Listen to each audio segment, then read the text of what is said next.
Dikisahkan,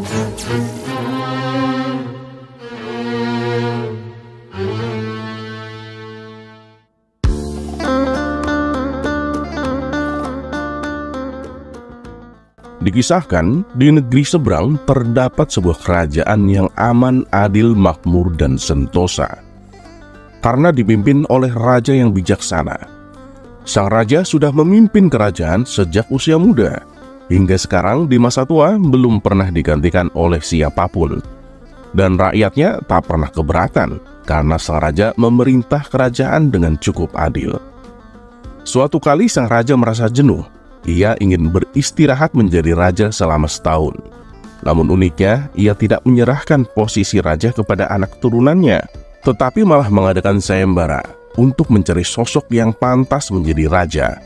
Disebarlah pengumuman ke seluruh negeri bahwa raja akan mencari pengganti. Siapapun boleh menjadi raja, dari rakyat jelata sampai kaum bangsawan. Tapi ada dua syarat yang harus dijalani. Syarat pertama, dia akan dijadikan raja selama setahun. Syarat kedua, setelah menjadi raja selama setahun, maka ia harus disingkirkan di sebuah hutan belantara yang dihuni oleh ribuan binatang buas. Syarat pertama tentu saja bukan masalah besar, justru merupakan suatu keberuntungan. Siapa sih yang tidak mau menjadi raja dengan segala kekuasaan dan kemewahan yang akan didapatkan? Namun syarat yang kedua membuat orang-orang yang berhasrat menjadi raja akan berpikir dua kali. Karena semua orang tahu seperti apa hutan belantara, hutan rimba yang liar yang penuh dengan binatang buas. Apapun yang dibuang ke sana sama saja dengan bunuh diri. Dan karena itulah sayembara tersebut belum ada yang berani mengajukan diri menjadi raja. Akhirnya suatu hari datang seorang pemuda yang menyatakan kesanggupannya menjadi raja dan menerima dua syarat tersebut. Pemuda ini sebenarnya adalah pemuda biasa yang ingin merasakan bagaimana nikmatnya menjadi raja. Karena selama ini ia hidup dalam pas-pasan. Dan setelah berpikir panjang lebar, ia nekat untuk melamar menjadi raja. Maka diangkatlah ia menjadi raja. Dan mulai saat itu, ia mendapatkan pelayanan layaknya seorang raja. Harta berlimpah, wanita cantik, makan dan minuman enak, dan fasilitas istimewa lainnya. Tapi sayang, ternyata ketakutannya akan kematian membuatnya tak bisa menikmati semua itu. 3 bulan pertama, dia mulai gelisah, karena umurnya tinggal 9 bulan lagi. 3 bulan kedua, ia makin tak tenang. Makan tak enak, tidur tak nyenyak. 3 bulan ketiga, ia mulai menyesali keputusannya menjadi raja. 3 bulan terakhir, ia semakin stres berat karena hidupnya tinggal beberapa bulan lagi. Dan kesenangan yang ia cari selama ini tak bisa ia rasakan. Dan ketika masa jabatannya sebagai raja sudah berakhir, lalu dibuanglah dia ke hutan belantara. Tak butuh waktu lama, terdengar kabar ke seluruh negeri jika pemuda itu tewas dimakan binatang buas. Pemuda itu tewas tanpa sempat mendapatkan kenikmatan dan kepuasan dunia yang ia cari. Dengan adanya peristiwa tersebut membuat orang-orang kian enggan melamar menjadi raja. Buat apa hidup enak selama setahun jika pada akhirnya harus mati? Tapi ternyata masih saja ada pemuda lain yang ingin melamar menjadi raja. Maka diangkatlah pemuda kedua ini menjadi seorang raja. 3 bulan pertama menjadi raja, ia puas-puaskan berpesta. Karena sadar hidupnya tak akan lama lagi. 3 bulan kedua dan berikutnya, hari-harinya ia habiskan dengan foya-foya dan pesta pora. Bulan berganti bulan, pestanya makin gila-gilaan. Ia sudah tak peduli lagi pada apapun. Ia hanya ingin bersenang-senang sebelum mati. Setelah jabatannya sebagai raja berakhir, lalu ia dibuang ke hutan belantara. Tidak berapa lama, terdengar kabar bahwa dia tewas diterkam singa. Tubuhnya dicabik-cabik dan jadi rebutan makanan para singa. Pemuda kedua ini masih mending daripada pemuda yang pertama. Setidaknya ia mendapatkan kenikmatan dan kepuasan dunia sebelum dia mati. 2 pemuda yang tewas ini membuat banyak orang melupakan mimpinya menjadi raja. Mereka masih penasaran, apakah masih ada orang yang cukup bodoh untuk melamar menjadi raja? Dan suatu hari Abu Nawas melancong ke negeri tersebut. Tujuannya adalah menemui sahabat lamanya yang kebetulan merupakan penduduk negeri itu. Sesampainya di sana, dengan penuh kehangatan, Abu Nawas pun disambutnya. Mereka berdua saling melepas kangen satu sama lain. Di sela-sela obrolannya, Abu Nawas merasa iba dengan kondisi sahabatnya itu. Ia kini hidup miskin, tinggal di gubuk kecil reot hanya seorang diri. Ngomong-ngomong, mana istrimu? Tanya Abu Nawas. Semenjak aku jatuh miskin, ia pergi meninggalkanku, Abu Nawas, jawab sahabatnya. Ya sudah, yang sabar ya. Yang penting, kamu jangan tinggalkan sholat. Dan jangan lupa berdoa kepada Allah, agar Allah membukakan pintu rezeki untukmu, tutur Abu Nawas. Alhamdulillah, aku tidak pernah tinggalkan sholat. Bahkan aku sekarang rajin berpuasa sunnah, balas sahabatnya. Oh ya, ngomong-ngomong, mana nih makanannya? Dari tadi kenapa belum keluar? Celetuk Abu Nawas. Maaf Abu Nawas, aku sudah tidak punya apa-apa. Aku sendiri kadang sehari makan, kadang sehari tidak, ujar sahabatnya. Mendengar hal itu membuat hati Abu Nawas semakin terenyuh. Kenapa tidak mencari kerja?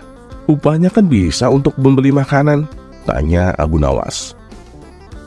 Setiap hari aku sudah keluar untuk mencari pekerjaan, tapi belum juga aku dapatkan. Ya mungkin belum rezekiku, jawab sahabatnya. Kalau mau nekat sih sebenarnya aku bisa. Bahkan aku bisa menjadi raja dan kaya raya. Tapi itu hanya sementara. Setelah itu aku akan mati diterkam binatang buas di hutan belantara, kata sahabatnya melanjutkan. Menjadi raja? Maksudmu bagaimana? Tanya Abu Nawas heran. Kemudian sahabatnya itu memberitahu tentang sayembara yang diadakan rajanya. Mendengar sayembara tersebut, Abu Nawas terdiam sejenak.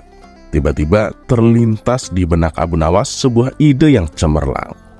Kamu ingin hidup kaya? Aku akan membantumu. Sekarang juga antarkan aku ke hadapan rajamu. Aku mau mendaftar menjadi raja, ucap Abu Nawas. Kamu gila ya? Jangan Abu Nawas, itu sama saja bunuh diri, cegah sahabatnya.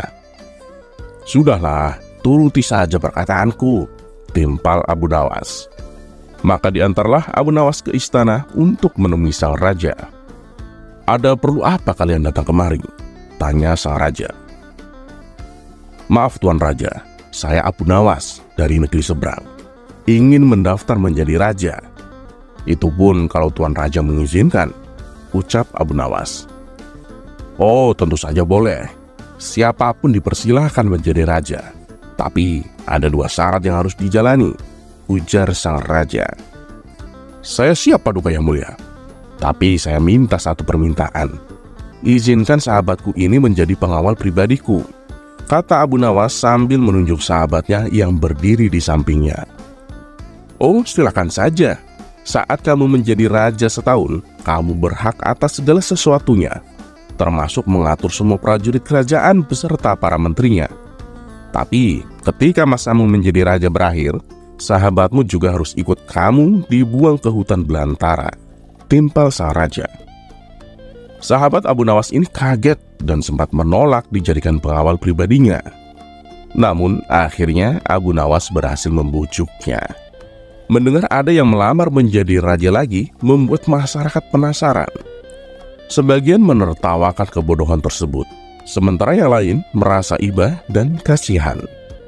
Abu Nawas pun akhirnya diangkat menjadi raja, dan ia diberi segala kemewahan dan kemudahan serta fasilitas layaknya seorang raja.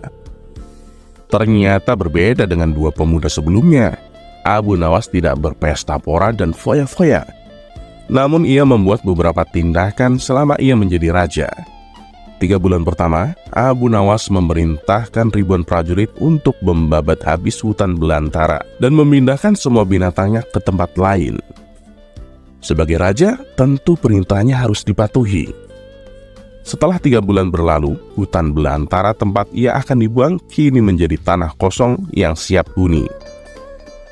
3 bulan kedua, Abu Nawas memerintahkan para arsitek membuat istana megah untuk dirinya. Tentunya dengan uang kerajaan yang ia kuasai, Abu Nawas bisa membangun apa saja, termasuk membangun istana di tanah yang dulunya adalah hutan belantara. Maka dalam jangka waktu 3 bulan, berdirilah istana megah dan kokoh. 3 bulan ketiga, Abu Nawas memerintahkan para prajurit membawakan harta dan perabotan dikirim ke istana yang baru saja ia bangun.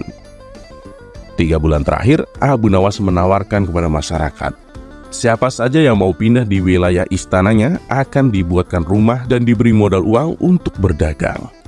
Kesempatan tersebut tidak disia-siakan warga. Ratusan orang mendaftarkan diri untuk pindah di sekitaran istana Abu Nawas. Selama 3 bulan terakhir, tempat yang tadinya hutan belantara kini berubah menjadi pemukiman penduduk. Bahkan di sana Abu Nawas mempunyai istana dengan dipenuhi harta kekayaan. Dan akhirnya habislah masa jabatan Abu Nawas sebagai raja. Dan sesuai perjanjian, Abu Nawas dan sahabatnya dibuang ke hutan belantara, yang kini kebetulan sudah menjadi pemukiman penduduk. Sesampainya di sana, Abu Nawas dan sahabatnya memasuki istana barunya. Ini semua untukmu. Kamu sekarang sudah menjadi orang kaya. Tapi jangan lupa untuk bersedekah, tutur Abu Nawas. Sahabatnya itu terkejut bukan main. Ia langsung merangkul Abu Nawas dan mengucapkan terima kasih. Akhirnya Abu Nawas pun pamit pulang kembali ke kampung halamannya.